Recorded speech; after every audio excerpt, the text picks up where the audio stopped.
Tu es pierre, et sur cette pierre, je bâtirai mon Église. Et la puissance de la mort ne l'emportera pas sur elle. C'est la promesse de Jésus à Simon-Pierre.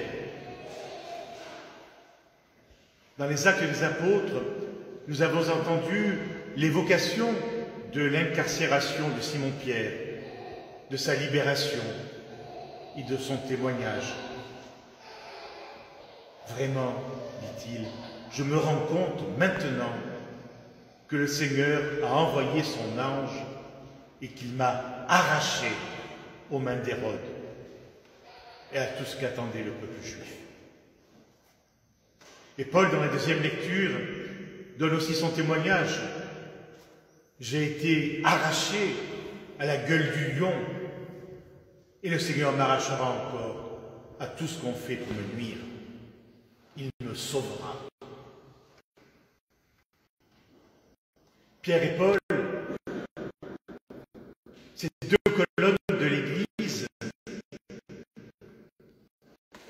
témoignent de la fidélité du Seigneur Jésus à sa promesse.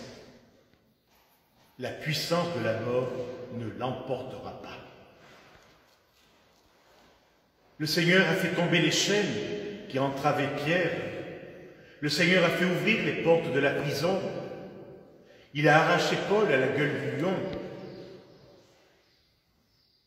Depuis 2000 ans, l'Église a traversé et traverse encore aujourd'hui bien des épreuves, bien des persécutions.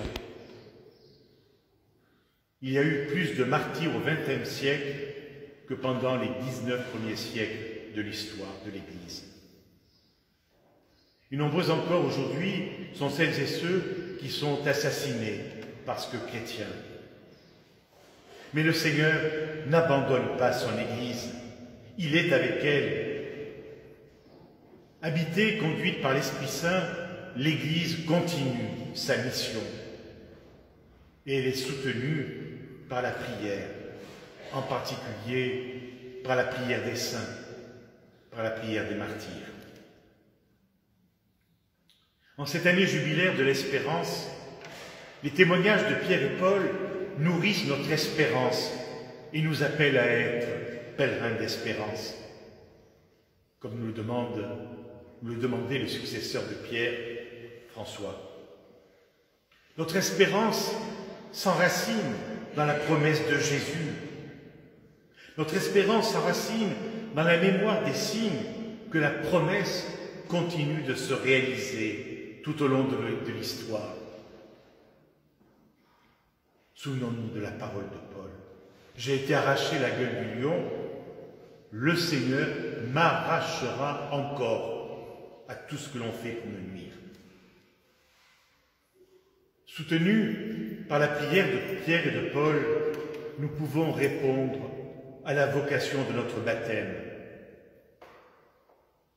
Approchez-vous de lui, le Christ Jésus. Il est la pierre vivante, rejetée par les hommes, mais choisie et précieuse devant Dieu.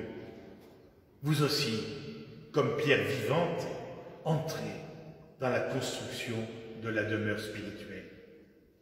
C'est ce que saint Pierre écrivait dans sa lettre. Nous nous souvenons qu'au moment où Simon a été appelé Pierre, Pierre n'était pas un prénom. Quelle confiance, quelle espérance de Jésus. Oser appeler une personne fragile, oser l'appeler Pierre, roc.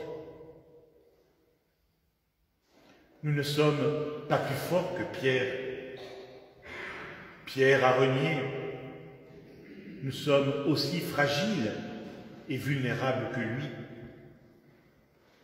Mais le Seigneur nous appelle à être des pierres vivantes de son Église.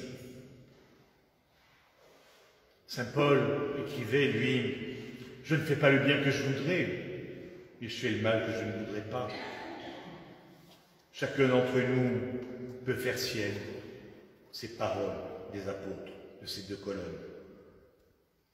Si Pierre et Paul sont devenus deux colonnes de l'Église, ce n'est pas de leur initiative, C'est par grâce, c'est par miséricorde du Seigneur qui les a appelés, choisis.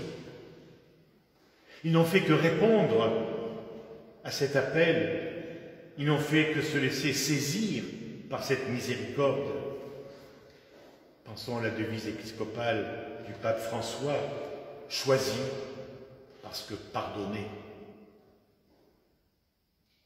Et avant de recevoir sa mission, Pierre commence par répondre à la question de Jésus. Et vous, que dites-vous? Pour vous, pas pour le voisin, pour toi,